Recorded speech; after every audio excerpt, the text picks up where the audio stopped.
Mike Madigan runs the Democratic House floor for 30 plus years running. He's promising this and he's stealing that. Where can you get that kind of money? He's using your house like his own piggy bank. You ought to know by now. You can pay off your house here in Illinois, but you can never keep up with the taxes. Oh, how it's always been the plan to have a taxpayer pay, no doubt. Not a matter of if anymore, but when. You're moving out. I said, when you're moving out. You mean moving out to the suburbs because home prices are skyrocketing and so on and so forth. This is a renaissance in Illinois. It's a hot housing market. People are making money on their home sales in the suburbs. People are moving into the suburbs. And so this is the Pritzkernomics working for Illinois, right? Let's ask Ted Dabrowski, our friend, president of Wirepoint, wirepoint.org. Ted, thanks for joining us. Appreciate it. Good morning, Dan. Good morning, Amy. It's a beautiful day in Illinois. Yeah. Oh, gorgeous. Oh, yeah. Gorgeous. Always. Stunning. Every day is. Home prices skyrocketing in Chicago and the suburbs, including Aurora, Fox Lake, Naperville, and Waukegan. Happy days are here again. Thank you, Governor Pritzker. Thank you, the Marxists in charge of the General Assembly. Their policies are clearly working. All you have to do is look at the home prices, Ted. Well, yeah, that's what they'd like for you to do, but I think you got to take everything into account. You know, Illinois has lagged the country in the last 15 years. We're the sixth worst in the country for home appreciations. They didn't keep up even with inflation, so people's nest eggs have been destroyed. And of course, now with COVID and home prices going up, you'll see the press play it up. But it's just it's not a function of anything that we've done in Illinois, right? It has to do with a lot with how much money has flowed from the federal government to people to buy homes. It has to do with lumber prices skyrocketing. It has to do with people fleeing Chicago and moving to the suburbs. I've certainly met a lot of neighbors in what you call, Dan, my leafy neighborhood. Yes. And people have fled Illinois, have fled Chicago. So don't be fooled, don't be tricked by the increase in house prices. It's more a function of what's going on as it relates to COVID and its after effects than it has anything to do with Illinois being attractive. So those 16% increases we're seeing in some areas, what's their shelf life? The shelf life of those increases? Yeah. Oh, they're short. I mean, if you look, we're so far behind other areas like Tennessee or South Carolina, places where people are moving, and that shelf life will be short-lived because after all the COVID relief is over, we're going to see the lack of reforms. The financial cliff will be bigger after the federal money dries up, and people start to realize that property taxes are only going one way, and that's up. Hate to be negative. Yeah, no, I want to understand because I'm hearing from these politicians and also people. People have sort of short-termitis here and no institutional memory, which is, I guess, why the politicians of a particular persuasion persist in office. But so I'm hearing this all the time, and so I just have to get some commentary on it because it's This is all good news, is what we're being told. Right. What's happening in our hood is people in the South Loop are leaving because of lack of police protection and because of the riots, and they're just waiting for another riot to happen. So they want to get out of that area and move to, the north side where they think it's a little bit safer. But I don't even know if it's safer up there. Well, certainly they're hitting the suburbs because you see it. A lot of them are young families. They said, "Wow, I can't raise my kids in this environment." Mm-hmm. I was in Chicago for the restaurants, the nightlife, public transportation, whatever, and all that's gone for the time being, or at least certainly has been harmed. And then of course you see the crime stuff, which is just absolutely scary. And so you can't blame families with young kids from leaving and getting a house in the suburbs. Yeah, no, and they know CTU is going to strike in 2 more years because their or contract's going to be up, right? Well, now they have even more power. So now, and when they take over the school board, lights out, it's over. Because they are a Marxist organization. They're a third political party in Chicago. And now they have free reign because of Governor Pritzker. Yeah, and then back to Dan's question, they've all come up to the suburbs. So now you've got to deal shortly with what's going to happen out here in all the school districts. Listen to Peter Dong, as you guys covered him, the guy from IMSA earlier. Yeah.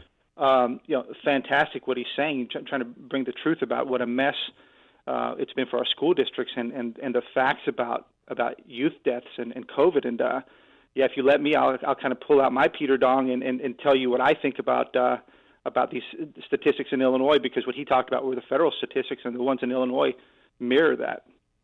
Well, CPS, though, despite all this federal money sloshing around, including at Chicago Public School System, laying off 443 teachers and support staff. Gosh, Amy, I hope you don't lose your golden parachute over there at the Chicago Public School System.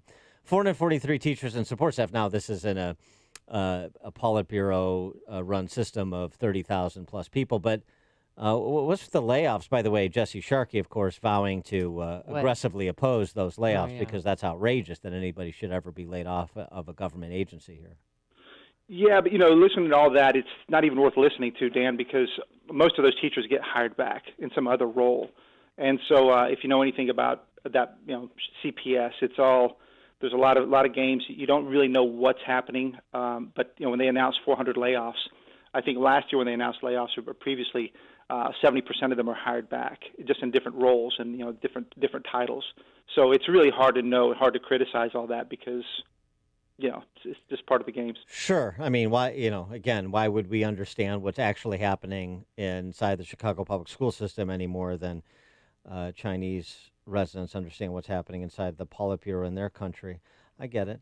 The Chicago Police Department that we're on today is the primary election day in New York City, and you have a former New York City cop who is in the lead, according to recent polling, coming into election day, even as there is a significant number of retirements from police departments in major cities, including Chicago, which has lost 700 officers since 2019 out of about 11,000, and another 360 or so as of June 15th this year.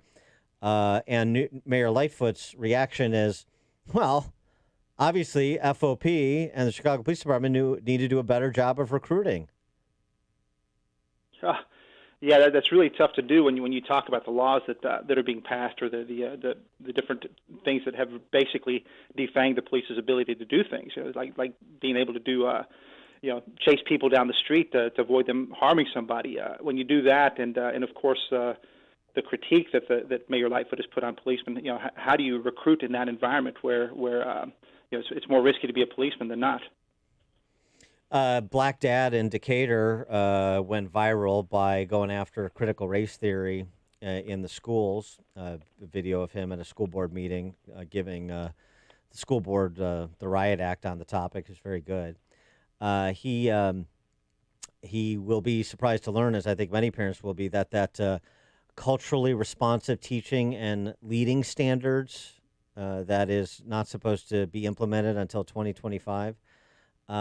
Senate Bill 814, which passed May 27th, both chambers, a teacher mentoring bill that includes the language that requires new teacher training to align with the culturally responsive teaching and leading standards, which don't take effect until 2025. So, by the way, 2025 is going to come in 2022. Well, yeah, they want to bring it closer, and whoever didn't follow those teaching standards, they were really painful, and a lot of people are pushing back and just saying, oh, we're just teaching about race. But if you actually look at the language of those teaching standards, it talks about including discussions about oppression and systems of oppression, and it really highlights the depth at which critical race theory is getting into the classrooms. And what you're finding is that there's polls out there that find that it's not just the conservative or the right-sided people that disagree with the CRT. There's a lot of people on the left who oppose it too. So I think people are just starting to learn. I just saw a poll that said half of all people who I guess are registered Democrats don't really know, or more than half don't either know a little bit or don't know anything at all about CRT. So there's a lot of education that has to be done across the country, but the more that people learn about CRT, the more they find they don't want that in their classrooms. They don't want a system of oppression. Whites are oppressors and blacks are victims. They don't want that in the classroom, and there needs to be a lot more education done about it. So today's the last day of Chicago Public Schools, and planning for the fall. A lot of parents we don't want our kids masked in the fall, and so do you have any suggestions for us? Because we're thinking about having a rally. Is that going to do any good? What can we do? Well, the facts still matter, and I know that people want to cancel facts, but this is why I want to go back to Peter Dong. He pointed out that there's 309 deaths under the age of 18 across the entire country. Well, let me do the Illinois stats. We've had 23,000 deaths from COVID, according to the government, for COVID. And as it relates to kids under the age of 19 or 20, it's not 2,000 deaths we've had of young kids. It's not 200 deaths of young kids. It's just 20 deaths. And every death is sad, but you're talking about just a trivial fraction of the deaths. And then when you look at it from a survivability perspective, kids survive. It's why we don't need forced vaccination for kids in schools. It's why we don't need masks in schools. We've got almost 87% of people over the age of 65 who are vaccinated in Illinois. The people who are at risk are protected. So we don't need masks. We don't need vaccines in schools. What we need is to reopen them, let our kids thrive again, learn again, and get back to normal. Ted Dabrowski, president of Wirepoints, Inc., wirepoints.org, all things Illinois, Chicago, public policy related. Check it out. Ted, thanks for joining us. Appreciate it. Thank you. And he joined us on our turnkey.pro answer line. The stories you need to know to start your day. This is Chicago's Morning Answer on AM 560. The Answer. It makes you feel bad. It's just not fun. Every time you smile.